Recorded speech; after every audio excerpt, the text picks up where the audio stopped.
যেই সূরা শত্রুকে অন্ধ করে দেয়। কি করে দেয়? এই সূরার প্রথম 9টা আয়াত যদি বিপদে পড়ে, শত্রুর কবলে পড়ে আপনি তেলাওয়াত করেন, শত্রুর চোখটারে অন্ধ করে দিবে কে? আল্লাহ। বিশ্বনবী মক্কা থেকে যখন মদিনায় যায়, হিজরতের সময় বিশ্বনবী সূরাত ইয়াসিনের প্রথম 9টা আয়াত তেলাওয়াত করলেন। তেলাওয়াত করে আল্লাহর নাম নিয়ে ঘর থেকে বের হলেন। আশেপাশে কাফেররা ঘুরে কিন্তু বিশ্বনবীরে দেখে না, সবাই খেলে এরকম এরকম করে, ডানে বায়ে হাতায় বিশ্বনবীর সামনে দিয়ে যায়, কিন্তু কাফেরদের চোখ অন্ধ করে দিয়েছে কে? আল্লাহ। এজন্য কোরআন তেলাওয়াত করলে কাফেরদের চোখকে অন্ধ বানায় দেয় কে? আল্লাহ। এজন্য সূরার একটা নাম হচ্ছে সূরাতুল মুআম্মা। কি নাম? অন্ধ করে দেয়। তাফসিরে কুরতুবীর মুসান্নিফ ইমাম আল কুরতুবী, উনাকে জালিম বাদশা বন্দী করেছিল। ওনার তাফসিরে এসেছে উনি শক্তিশালী লোক ছিলেন, জেলখানা ভেঙে বাঁচার জন্য দিয়েছে দৌড়। উনারেও ধরার জন্য জালিম বাদশার সৈনিকেরা ঘোড়া নিয়ে রওনা হয়েছে, উনিও দৌড়ায়, ঘোড়াও পেছন থেকে আসে। ওমিয়া মানুষ কি ঘোড়ার দৌড়ের সাথে পারে? উনি হাঁটতে হাঁটতে হয়রান হয়ে এক বালুর ময়দানে যে ধপাস করে পড়েছেন। ওরাও ঘোড়া দিয়ে এসে নেমেছে, কিন্তু আজীব তামাশা, উনি বালুতে ধপাস করে পড়েই সূরাত ইয়াসিনের প্রথম 9 আয়াত তেলাওয়াত করতে শুরু করেছেন। ওরা নিচে নেমে ডানে বায়ে সামনে পিছনে খালি খুঁজে, কিন্তু দেখে না, সামনেই কিন্তু বসা। ওদের চোখটার অন্ধ করে দিছে কে? আল্লাহ। বিশ্বাস হয়? ঈমান হয়? এজন্য বিপদে পড়লে সূরাত ইয়াসিনের প্রথম 9 আয়াত পড়তে রাজি আছেন? আল্লাহ তুমি তৌফিক দাও। আর জোরে পড়েন আমিন। এজন্য আল্লাহ চমৎকার ভাবে এই সূরাটা শুরু করে দিলেন। 2টা কাটা অক্ষর দিয়ে আল্লাহ বললেন ইয়াসিন ওয়াল কুরআনিল হাকীম ইন্নাকা লামিনাল মুরসালিন আলা সিরাতিম মুস্তাকিম। পড়েন সুবহানাল্লাহ। ইয়াসিন সূরাটা শুরু করলেন কি দিয়ে? এটা কি কোনো বাক্য? এটা কি কোনো শব্দ? এটা কি অক্ষর? 2টা। প্রথম অক্ষরের নাম, দ্বিতীয়টা আওয়াজ করে বলেন, প্রথম অক্ষরটার নাম, দ্বিতীয়টা। খুব চমৎকার না? বাক্য দিয়ে এই সূরাটা শুরু করে নাই। যেমন ইযা জুলজিলাতিল আরদু জিলজালাহা, এই সূরার প্রথম আয়াত, এটা একটা বাক্য না? আচ্ছা। ওয়াদ-দুহা ওয়াল-লাইলি ইযা সাজা, বাক্য না? কিন্তু ইয়াসিন এটা কি কোনো বাক্য? এটা কি কোনো শব্দ? না, এটা কাটা 2টা অক্ষর। সুবহানাল্লাহ পড়েন। আল্লাহ 114টা সূরার প্রায় 29টা সূরা এরকম কাটা কাটা অক্ষর দিয়ে শুরু করেছেন। সুবহানাল্লাহ নাই? এই 29টা সূরা কখন আল্লাহ একটা অক্ষর দিয়ে শুরু করেছেন, কখনো 2টা অক্ষর দিয়ে, কখনো 3টা দিয়ে, কখনো 4টা দিয়ে, কখনো 5টা দিয়ে। একটা অক্ষর দিয়ে আল্লাহ কোরআনের সূরা শুরু করেছেন। এরকম একটা সূরা বলেন, নুন ওয়াল কলামি ওয়া মা ইয়াসতুরুন। নুন, নুন দিয়ে সূরা শুরু হয়ে গেছে।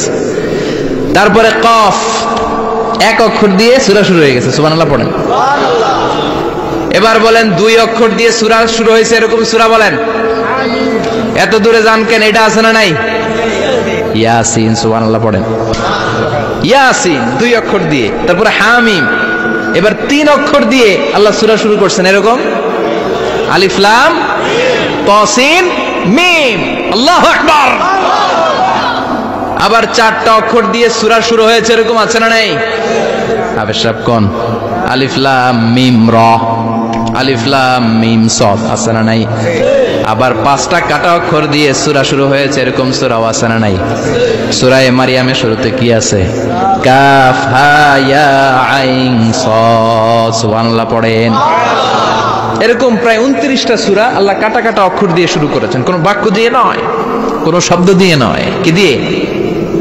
হারফ দিয়ে। হারফ, এই হারফগুলোরে বলে হুরুফ আত-তাহাজ্জি বা হুরুফ আল-মুকাত্তাআত, কাটা কাটা অক্ষর। মনে রাখবেন কোরআনের আয়াতগুলো 2 ভাগে বিভক্ত, একটা মুহকাম, একটা মুতাশাবিহ।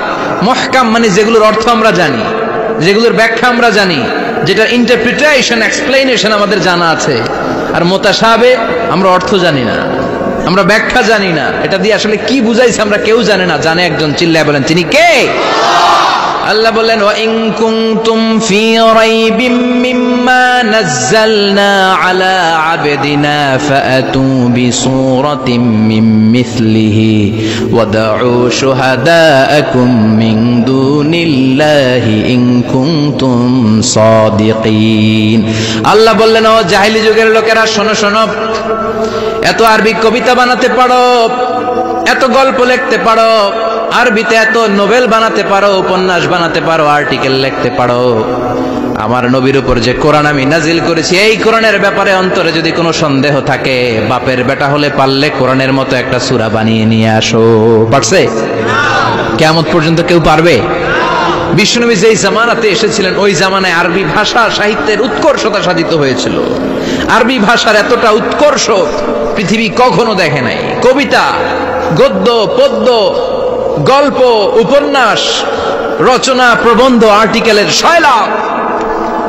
এই ভাষা সাহিত্যিকদের চোখে আঙ্গুল দিয়ে আল্লাহ বুঝাতে চাইলেন, এত অর্থ করতে পারো, এত ব্যাখ্যা জানো, এত বড় বড় বুলিয়া ওড়াও, এত কিছু তুমি জানো, তাহলে বলো ইয়াসিন অর্থ কি? সুবহানাল্লাহ কইবেন না? তাইলে বল নুন অর্থ কি, কফ মানে কি, আলিফ লাম রা মানে কি, ফাবুহিতাল্লাযী কাফার। কেউ জানে না, কেউ উত্তর দিতে পারে না। কোন সুবহানাল্লাহ। এটা কোরআনের মুআজিজা, এটার অর্থ কেউ জানে না। আর এগুলোর অর্থ নিয়ে খোঁচাখুচি করাও ঠিক না, তবে মুফাসসিরিন ইকরাম এগুলোর কিছু অর্থ সম্ভাব্য বলার চেষ্টা করেছেন। যেমন ইয়াসিনের অর্থ ইবনে আব্বাস বলেছেন এর অর্থ হতে পারে ইয়া ইনসান, হে মানুষ। সুবহানাল্লাহ পড়েন। কেউ কেউ বলেছে এটার অর্থ হতে পারে ইয়া সাইয়্যিদ আল মুরসালিন। কেউ কেউ বলেছেন ইয়াসিন হতে পারে ইসমুল্লাহ, আল্লাহর নাম। কেউ বলেছেন এটা হতে পারে ইসমুন লিন নবী, বিশ্ব নবীর নাম। আবার কেউ কেউ বলেছেন ইয়াসিন হতে পারে এই কোরআনে কারিমের একটা নাম। কোন সুবহানাল্লাহ। এই সম্ভাব্য সব কথাগুলো বলে পৃথিবীর সব মুফাসসিররা বলতে বাধ্য হয়েছেন আল্লাহু আ'লামু বিমুরাদিহি বিহি। এটার দ্বারা আসল অর্থ যে কি এটা আমরা কেউ জানি না। জানে কে? চিৎকার করে বলতে হবে, জানে কে? তাহলে ইয়াসিন মানে আমরা জানি না। ইয়াসিনের অর্থ আমরা ছেড়ে দেব কার উপর? এজন্য এই সূরাটা যেন তেন সূরা নয়, এটা তো কোরআনের কলিজা, হার্ট, হৃদয়। এজন্য সূরাটা সূরাতুল আযীমা। সুবহানাল্লাহ পড়েন। আমাদের দেহে যেমনি কলব আছে, প্রতিটা প্রাণীর যেমনি কলব আছে, অন্তর আছে, কোরআনেরও কলব আছে না নাই? কোরআনের কলবের নাম চিল্লায় বলেন, কোরআনের কলবের নাম। আবার বিশ্বনবী বলতেন ইকরাউ আলা মাউতাকুম সূরাত ইয়াসিন। তোমাদের মুমূর্ষ ব্যক্তিদের সামনে বসে সূরাত ইয়াসিন তেলাওয়াত করো। রূহ চলে যাবে, মৃত্যুর একেবারে দ্বার প্রান্তে দাঁড়িয়ে এই মুহূর্তে তার পাশে বসে পড়তে আরম্ভ করেন ইয়াসিন ওয়াল কুরআনিল হাকীম ইন্নাকা লামিনাল মুরসালিনা আলা সিরাতিম মুস্তাকিম। ওই ব্যক্তির ঈমানের মৃত্যু দান করে দিবে কে? মৃত্যুর কষ্ট হালকা করে দিবে কে? আবার বিশ্বনবী বলতেন রাত্রিবেলা যে ব্যক্তি একবার সূরাত ইয়াসিন তেলাওয়াত করে ঘুমাতে যায়, সকালবেলা নিষ্পাপ অবস্থায় তারে ঘুম থেকে জাগাবে কে? তাহলে এই সূরার মর্যাদা কম কম না বেশি বেশি? কলবুল কোরআন, এটা কোরআনের কলব। একবার পড়লে 10 পড়ার সওয়াব। আবার মুমূর্ষ ব্যক্তির সামনে বসে সূরা ইয়াসিন তেলাওয়াত করতে বলা হয়েছে। তাহলে মৃত্যুর কষ্টটা হালকা করে দেয় কে? আল্লাহ।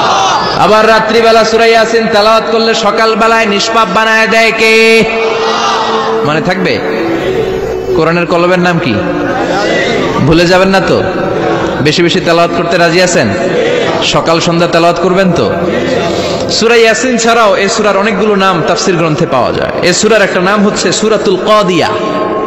সূরাতুল তাকদি হাজাতা কারিহা। যে এই সূরা তেলাওয়াত করে ওই তেলাওয়াতকারীর যে হাজত আছে, প্রয়োজন আছে, এই সূরার বরকতে আল্লাহ তার প্রয়োজন পূরণ করে দেয়। আমাদের জীবনে প্রয়োজন আছে না নাই? কার কাছে চাইবো? বিপদে পড়লে কারে বলবো? আমরা বিপদে পড়লে প্রথমে শেয়ার দেই ফেসবুকে। কোথায় শেয়ার? আগে শেয়ার দিব কার কাছে? মনে থাকবে? বিপদে পড়লে ফেসবুকে শেয়ার দিব না, বন্ধুরে শেয়ার করব না, বউয়ের কাছেও পরে শেয়ার করব, আগে শেয়ার করব কার কাছে? মনে থাকবে? এজন্য বিশ্বনবী বলতেন এই সূরার নাম সূরাতুল কাদিয়া, মানুষের হাজত পূরণ করে দেয়। এই সূরা তেলাওয়াত করে যদি আপনি আল্লাহর কাছে কোনো বিপদ থেকে পানা চান অথবা কোনো প্রয়োজন নিয়ে দোয়া করেন, সূরার বরকতে প্রয়োজনটা পূর্ণ করে দেয় কে? কেউ যেটা পারে না পারে কে? কেউ যেটা দেয় না দেয় কে? কেউ যেটা শোনে না শোনে কে? তাহলে পেলাম সূরাতুল কাদিয়া। আরেকটা নাম আছে সূরার, সেটা হচ্ছে সূরাতুল আযীমা, সুমহান সূরা। কি সূরা? সুমহান, আযীমা। এই আযীম আর আযীমা এই শব্দ দুইটা অনেক দামি, আল্লাহ যে কোনো জায়গায় ব্যবহার করেন নাই। বিশ্বনবীর চরিত্রের উপমা দিতে যে আল্লাহ আযীম শব্দ বলেছেন, তাই না? রব্বুল আলামিন বলেন ওয়া ইন্নাকা লাআলা খুলুকিন আযীম। ও নবী, সাধারণ কোন চরিত্র আপনারে আমি দেই নাই, আপনারে আমি দিয়েছি আযীম একটা চরিত্র, খুলুকুন আযীম। And verily indeed you are on a very good standard of character. অসাধারণ চরিত্র দিয়েছি। বিশ্বনবীর চরিত্র বুঝাতে যে আল্লাহ কি শব্দ ব্যবহার করেছেন? কথা বলে না, তাফসীর শিখে যেতে হবে। কোন শব্দ ব্যবহার করেছেন? আযীম। আবার আল্লাহ নিজের পরিচয় দিতে যে আযীম বলেছেন, ওয়ালা ইয়াউদুহু হিফযুহুমা ওয়া হুয়াল আলিয়্যুল আযীম। সুবহানাল্লাহ। আকাশ জমিনের নিয়ন্ত্রণ করতে যে আল্লাহ কখনো ক্লান্ত হয় নাকি? কারণ তিনি হচ্ছেন আল আলিয়্যুল আযীম। আল্লাহু আকবার। তার মানে নবীর চরিত্রের ক্ষেত্রে আযীম, আল্লাহর নিজের সত্তার ক্ষেত্রে আল্লাহ বললেন আযীম। আবার বললেন কিয়ামতের দিন গোটা পৃথিবীটারে আমি নাড়িয়ে দেব, গোটা পৃথিবীতে একটা আমি ভূমিকম্প দিব। এই কথাও কোরআনে আছে না নাই? ইযা জুলজিলাতিল আরদু জিলজালাহা আল কারিয়াতু মাল কারিয়া। পুরো পৃথিবী কাঁপিয়ে দিব। এই কাঁপাকাঁপিটা ওই দিনের ভূমিকম্পটা কি অন্যান্য সময়ের ভূমিকম্পের মতো হবে? এই ভূমিকম্পকে আল্লাহ বলেছেন আযীম। ইন্না জালজালাতাস সাআতি লা শাইউন আযীম। সেদিনের ভূমিকম্প সাধারণ কোনো আর্থকোয়েক নয়, সাধারণ ভাইব্রেশন না, এটা আযীম। আবার আল্লাহ কোরআনকেও আযীম বলেছেন, ওয়ালাকাদ আতাইনাকা সাবআম মিনাল মাসানি ওয়াল কুরআনাল আযীম। ও নবী, আমি আপনারে নিত্য পাঠনীয় সপ্তবাক্য সূরাতুল ফাতিহা দিয়েছি, সাথে সাথে কোরআনে আযীম দান করেছি। সুবহানাল্লাহ। তার মানে কোরআনের ক্ষেত্রে আযীম, কিয়ামতের ভূমিকম্প এটা আযীম, আল্লাহ নিজেও আযীম, বিশ্বনবীর চরিত্র। আবার এই সূরাটাও যেহেতু দামি, এজন্য এই সূরার নাম সূরাতুল আযীমা, সূরাতুল সুমহান সূরা। এটা যেন তেন সূরা নয়, এটা তো কোরআনের কলব।